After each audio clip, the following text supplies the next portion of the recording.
Assalamualaikum teman-teman, ketemu lagi dengan saya di channel YouTube Catatan Saham. Kali ini saya akan membahas mengenai pola grafik atau chart pattern yang ada di saham. Sebelum itu, bagi kalian yang baru pertama kali nonton channel ini, saya ucapkan salam kenal.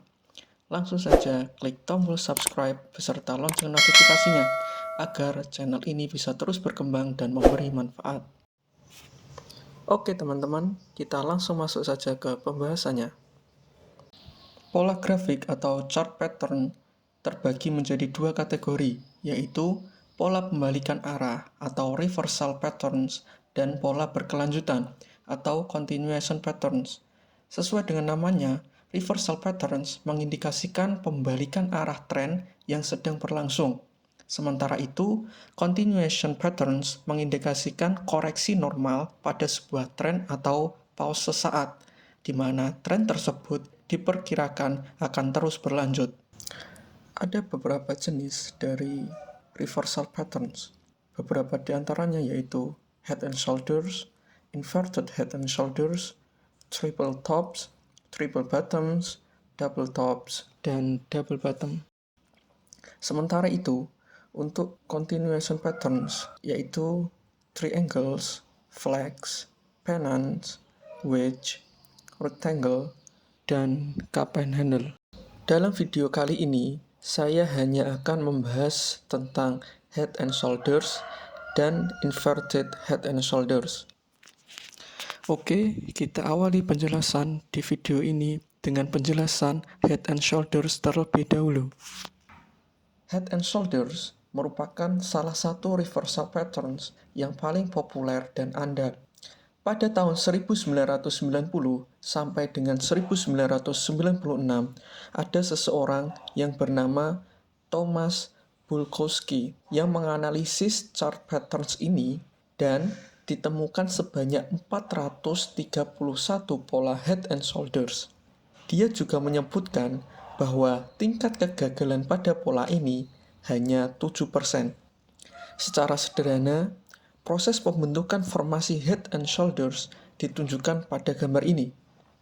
Terlihat dasar titik A dan titik C, dan puncak-puncak titik B dan titik D terlihat semakin lama semakin tinggi, atau membentuk higher lows dan higher high. Sampai saat ini, uptrend terlihat masih normal. Kemudian terdapat tanda-tanda kehilangan momentum, karena puncak terakhir titik F tidak mampu mencapai puncak sebelumnya, atau di titik D. Nah, di sini puncak B disebut left shoulder, puncak D sebagai head, dan puncak F disebut right shoulder. Sedangkan untuk garis putus-putus disebut neckline. Perhatikan rally terakhir pada right shoulder titik E sampai titik F. Biasanya hanya mencapai setengah atau maksimal 2/3 dari penurunan puncak D ke titik E. Lalu, apabila bearish mulai mendominasi, harga akan terus tertekan sampai di bawah garis leher atau neckline. Bila harga ditutup pada level di bawah neckline, maka sinyal reversal sudah tervalidasi.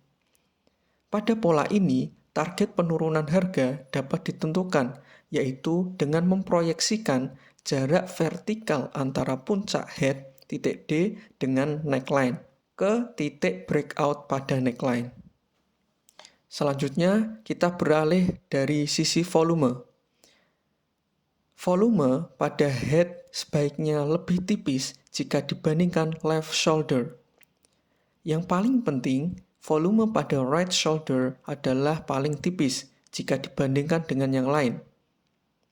Pada saat breakout, apabila volume perdagangan meningkat, kemungkinan terjadinya pullback lebih kecil. Namun, apabila saat breakout volumenya menurun, maka terjadinya pullback akan semakin besar. Selanjutnya, kita akan membahas mengenai pola inverted head and shoulders. Pola ini merupakan kebalikan dari pola head and shoulders yang baru kita bahas. Pola ini juga memiliki tingkat keandalan yang tinggi, meskipun lebih jarang muncul. Data statistik menunjukkan bahwa dalam periode yang sama, terjadi 330 kali pola inverted head and shoulders. Di antara pola itu, terdapat tingkat kegagalan hanya 5%. Pada gambar ini, menunjukkan proses awal pembentukan formasi reversal pada pola inverted head and shoulders dari sebuah downtrending charts yang mengawalinya. Puncak-puncak titik A dan titik C, serta lembah-lembah titik B dan titik D, yang semakin lama semakin rendah, berangsur-angsur mulai menunjukkan tanda kehilangan momentum, yang ditandai dengan lembah F yang tidak mampu mencapai level dasar sebelumnya. Di sini, lembah B disebut left shoulder. Lembah D yang harus lebih rendah di antara ketiga lembah disebut sebagai head, sedangkan lembah F disebut right shoulder. Ketika bulls mulai mendominasi, harga akan terus terdorong sampai di atas garis leher atau neckline.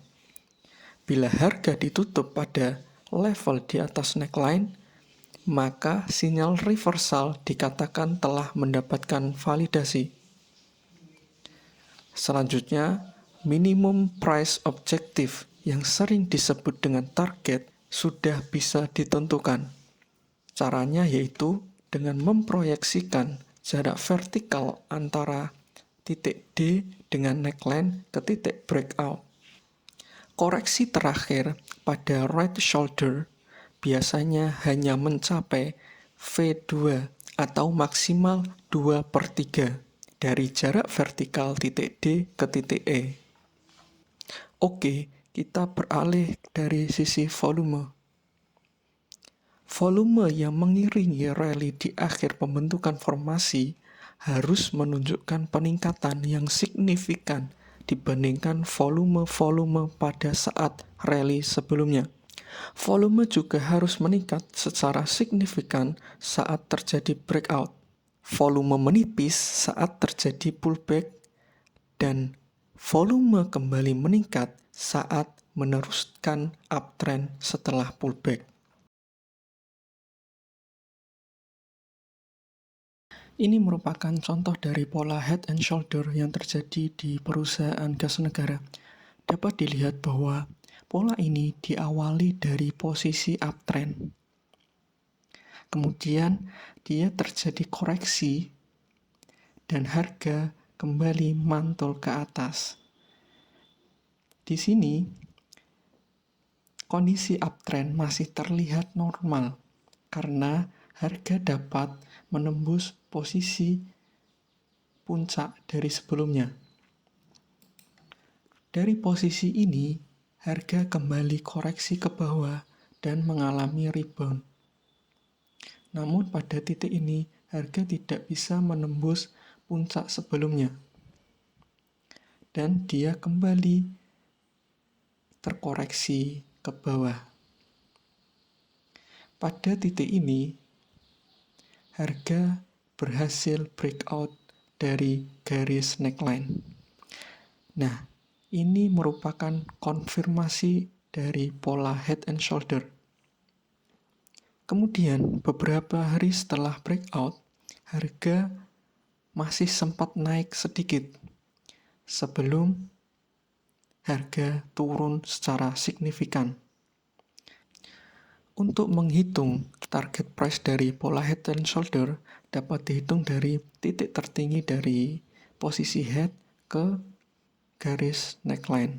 Nah, dapat dilihat bahwa target price berada di daerah sini, teman-teman. Dapat dilihat juga bahwa harga berhasil menembus dari target price yang telah kita tentukan. Selanjutnya, ini merupakan contoh dari pola inverted head and shoulder yang terjadi di perusahaan Excel Axiata. Dapat dilihat bahwa pola ini diawali dengan downtrend.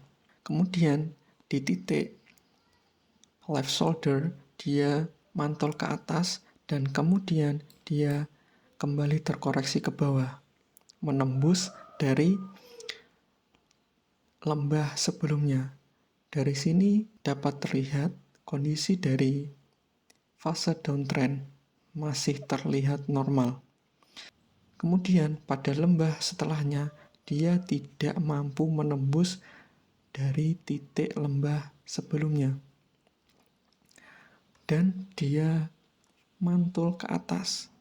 Pada titik ini, harga telah menembus garis neckline dan menjadi konfirmasi dari pola inverted head and shoulder. Dari sini kita bisa menghitung target price yang akan dicapai di kemudian hari. Dapat dilihat bahwa pada area ini harga sudah menembus dari target price yang telah ditentukan melalui proyeksi dari titik terendah dari head ke garis neckline. Lama waktu penembusan area target price ini bisa dihitung dari lamanya pola inverted head and shoulder ini terjadi. Dapat dilihat bahwa pola ini terjadi sekitar hampir 2,5 bulan. Oleh karena itu, bisa jadi area penembusan untuk target price yang kita tentukan kurang lebih sekitar 2,5 bulan dari hari terjadinya breakout. Oke teman-teman, sekian penjelasan singkat mengenai pola grafik head and shoulder dan inverted head and shoulder. Bagi kalian yang suka dengan video ini, jangan lupa like video ini. Bagi kalian yang ingin saya jelaskan mengenai pola grafik yang lainnya, bisa tulis di kolom komentar di bawah. Saya ucapkan terima kasih sudah menonton video ini sampai selesai. Akhir kata, wassalamualaikum warahmatullahi wabarakatuh. Sampai ketemu di video aku selanjutnya.